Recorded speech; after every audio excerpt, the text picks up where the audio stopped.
আসসালামু আলাইকুম রহমতুল্লাহি ওয়া বারাকাতুহু। সম্মানিত ভিউয়ার্স, আশা করি সকলে ভালো আছেন। এই মুহূর্তে রয়েছে আমি অটোতে মাদ্রাসা থেকে বাড়িতে যাচ্ছি এবং আপনাদেরকে আমি আমার যাওয়ার পথে কিছু দৃশ্য আপনাদেরকে দেখাবো। যে চলার পথে আমি শহরের দিক দিয়ে আমার বাড়িতে যাওয়া লাগে, এই জন্য শহরের পৌঁছানোর পূর্বে আপনারা শহরে কিছু দৃশ্য দেখতে পারছেন, শহরের এরকম একটা ফিল নিতে পারছেন। আমরা যেরকম এখন রয়েছি সিএনজি স্ট্যান্ডের সামনে, আপনারা সামনে গেলে দেখতে পাবেন অনেকগুলো সিএনজি দাঁড়িয়ে আছে। আর আপনারা দেখতে পেলেন জামালপুর কোন দিকে এবং শেরপুর শহর কোন দিকে যাওয়া লাগে, এবং এইদিকে হচ্ছে যে সিএনজি স্ট্যান্ড, আপনারা অনেকগুলো সিএনজি দেখতে পাচ্ছেন এবং রাস্তায় অন্য গাড়িও রয়েছে। তো এই সিএনজিগুলো এখান থেকে আমাদের দূরপাল্লায় ময়মনসিংহ চলে যায় এবং অন্য জায়গায় চলে যায়। এবং এই সিএনজি স্ট্যান্ডের পরে রয়েছে আমাদের শেরপুর জেলার যে থানা রয়েছে, সেই থানার প্রধান গেট ফটক, আমরা সেটাও দেখতে পাবো একটু সামনে গেলেই।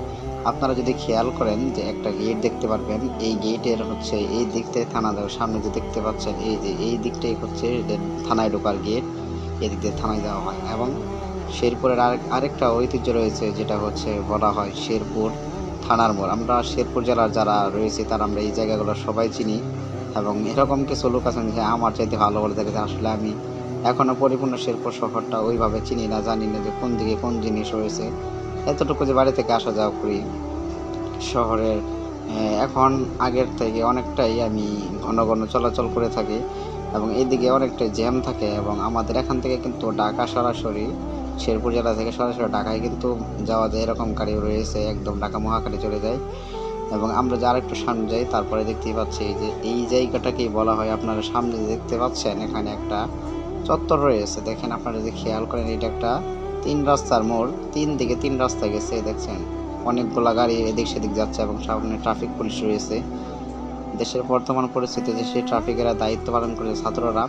তো আমি এখন এই গাড়ি থেকে নেমে পড়বো একটু পরেই, কারণ হচ্ছে সামনে যাওয়া আর সম্ভব না, এই জন্য নেমে পড়তেছে এবং হেঁটে হেঁটে হয়তো যাওয়া লাগবে। ড্রাইভারকে ভাড়াও দেওয়া হয়ে গেছে, আমি ভাড়া দেইনি, আমার সাথে আমার আরেকজন ফ্রেন্ড রয়েছিল, সে ভাড়া দিয়ে দিল এবং এখান থেকে হেঁটে হেঁটে যাওয়া লাগবো, কিচ্ছু করার নাই। আমরা যদি কেউ যদি শেরপুর শহরে ঘুরতে আসেন, অবশ্যই আসেন, আপনাদের সকলের দাওয়াত রইল। এবং কমেন্ট করে জানিয়ে দিন যদি আসেন। আমরা শেরপুর থানার মোড় থেকে সামনে একটু উত্তর দিকে চাইলে আমরা যেতে যেতে দেখতে পাই যে সামনে রয়েছে আমাদের একটা নিউ মার্কেট মোড়, বলা হয় শেরপুর নিউ মার্কেট মোড়।